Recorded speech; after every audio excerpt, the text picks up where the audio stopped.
और अब बारी थी शिवलिंग के उस चमत्कार को साक्षात देखने की, जिस अजूबे को देखने की तमन्ना लिए हम दिल्ली से गढ़मुक्तेश्वर के कल्याणेश्वर शिव मंदिर तक खींचे चले गए थे। दावा किया जा रहा था कि आप शिवलिंग पर कितना भी जल अर्पित कर दीजिए, वो गर्भगृह से बाहर नहीं आएगा, बल्कि शिवलिंग के अंदर ही समा जाएगा। आखिर शिव के इस धाम की ये कैसी पहेली थी जो यहां आने वाले भक्तों में कौतूहल जगा रही थी?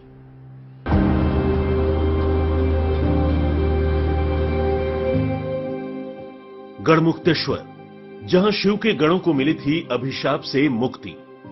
कहते हैं गढ़मुक्तेश्वर का यह हिस्सा कभी हस्तिनापुर का ही भाग था, जहां के कल्याणेश्वर महादेव मंदिर में ही पांडवों ने महाभारत के युद्ध में मारे गए लोगों की आत्मा की शांति के लिए यज्ञ किया था। इस मंदिर के परिसर में जब भी आप आएंगे, आपको एक अलग तरह की शांति की अनुभूति होगी। और अब इस मंदिर के अंदर जो हम दाखिल हुए हैं, तो उस रहस्य को समझना बड़ा जरूरी है, जिसके बारे में बार बार चर्चा कर रहे हैं। एक ऐसी पहेली जिसके बारे में शायद लोग बात तो करते हैं, लेकिन सुलझा कोई नहीं पाया। अब इस शिवलिंग के आकार को देखिए। कहा यह जाता है ये शिवलिंग भगवान श्री कृष्ण ने खुद जो है वो द्वापर में स्थापित की थी, ऐसी ये मान्यता है। इसके अलावा यह भी कहा जाता है कि शिवलिंग का इतिहास महाभारत से भी पहले का है, और भी ना जाने कितनी कहानियां इसके साथ जुड़ी हैं। लेकिन सबसे बड़ी बात जो ये कि शिवलिंग पर आप कितना भी जल अर्पित कर लीजिए, लेकिन ये शिवलिंग सब जल अपने अंदर समाहित कर लेती है। इस मंदिर के शिवलिंग के अजूबे को परखने की कोशिशें अनादिकाल से होती रही हैं।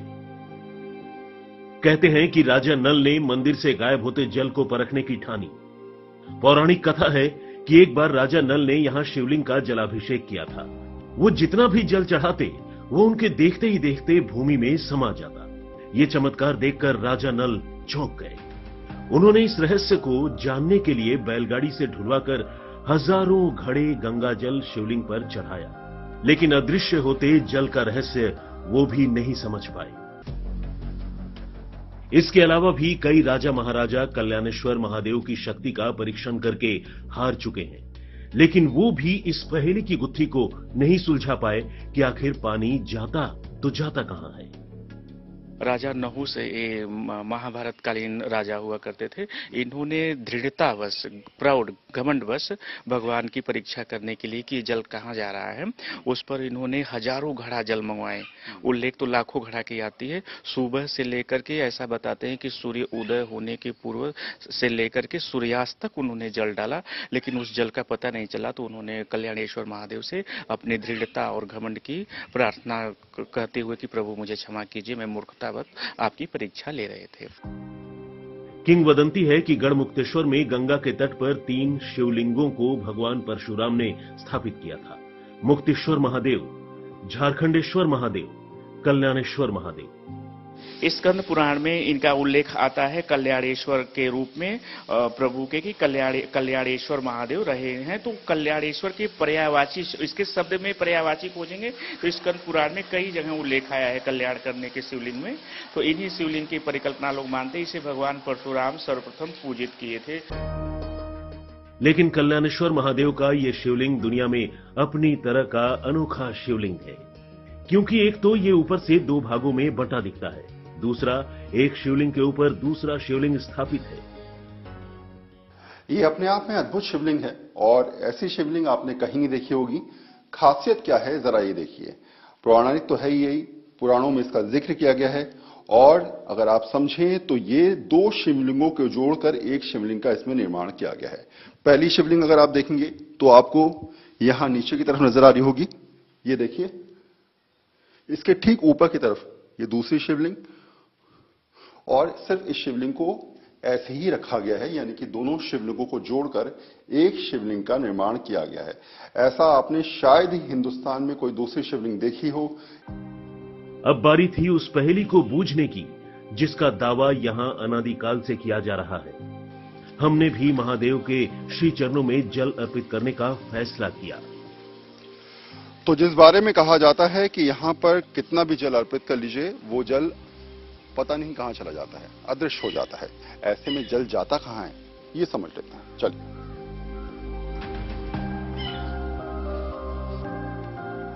तो बाल्टी में जल हमने रखा हुआ है। अब पहले इसको शिवलिंग पे अर्पित करते हैं।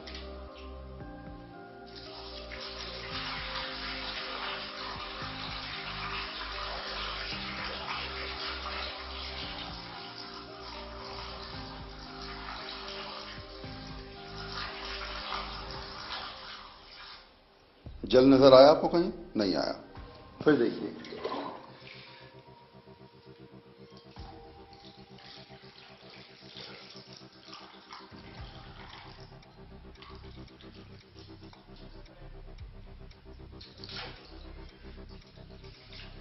अब मैं आपको एक छोटी सी चीज दिखाता हूं। यहां करीब हमने 2 लोटा जल चढ़ा दिया है पानी। अगर आप सामने की तरफ देखें, अगर मेरे कैमरा पर्सन महेश आपको दिखा पाए, सामने की तरफ आपको जल की एक बूंद नजर नहीं आएगी। आप देखिए, आपको वहां पर जल बिल्कुल नजर नहीं आएगा। और ये शिवलिंग पूरी तरीके से इस समय पानी में भीग चुका है, लेकिन जल कहां गया किसी को नहीं पता। आखिर ये महादेव के दरबार की कैसी पहेली थी। हमारी आंखों के सामने शिवलिंग में पानी समा रहा था। गर्भगृह में शिवलिंग के अंदर पानी जाता जा रहा था। हमने सोचा 4-6 लोटे जल से शायद फर्क न पड़ता हो। हमने पूरी की पूरी बाल्टी ही शिवलिंग पर एक साथ अर्पित कर दी। और वाकई में इस बार तो हमें भी अपनी आंखों देखी पर एतबार नहीं हो रहा था। और सबसे आखिरी में अब ये पूरी बाल्टी मैं यहां पर अर्पित करने वाला हूं, और आप देखेंगे कि ये जल भी आपको नजर नहीं आएगा।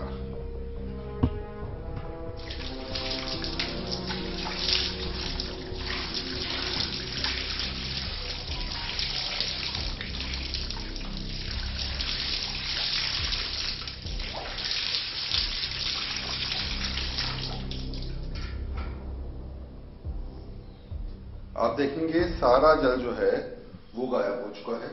आपको यहां पर जरा सा भी जल नजर नहीं आएगा। ऐसा लगा अपने आप शिवलिंग ने पूरे जल को अपने अंदर स्वीकार कर लिया है। वाकई में कल्याणेश्वर महादेव में चढ़ाया हुआ जल गायब हो रहा था। ये महादेव की शक्ति थी, यह धरती के अंदर छिपा कोई गहरा सुराख, जिससे होकर पानी की धारा पाताल में समा रही थी, मगर नजर नहीं आ रही थी।